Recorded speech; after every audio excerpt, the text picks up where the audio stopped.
À Shanghai, la Fédération chinoise des sports d'université a signé un accord de partenariat stratégique avec la conférence PAC 12, l'une des plus prestigieuses en matière de sport universitaire aux États-Unis.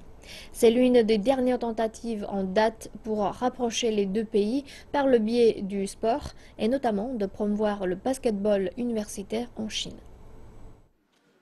La signature de l'accord a été supervisée par de hauts responsables gouvernementaux, des sportifs de haut niveau et des hommes d'affaires lors du sommet des sports universitaires Chine-États-Unis.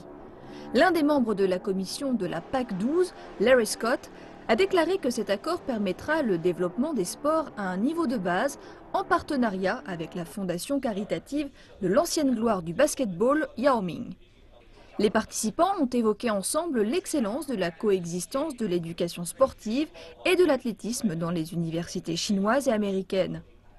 Ils ont également échangé leur point de vue sur les différences existant entre les systèmes des deux pays. Il a enfin été question de la manière dont la coopération interuniversité pouvait être un facteur de croissance et quelles sont les opportunités et les défis du développement des sports universitaires en Chine. La jeune génération d'athlètes est plus à même quand il s'agit de montrer sa personnalité. Les étudiants peuvent montrer qui ils sont et ce qu'ils pensent, que ce soit en cours ou sur le terrain.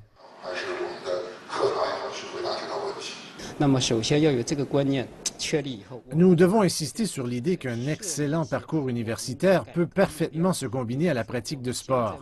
Partant de là, nous allons réformer nos mécanismes universitaires, nos salles d'entraînement et nous assurer que les étudiants excellent dans les deux domaines.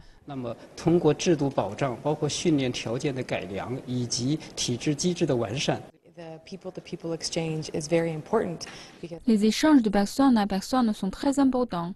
Comme beaucoup l'ont mentionné, je pense que cela rentre en compte dans la construction d'une société mondialisée. Et je suis persuadée que nous autres, aux États-Unis, nous pouvons apprendre énormément des pratiques qui ont cours en Chine. Nous espérons que, grâce à de solides programmes académiques et sportifs, nous puissions mettre en place une coopération qui doit avant tout rester festive, mais qui devra surtout montrer le meilleur de nos deux pays.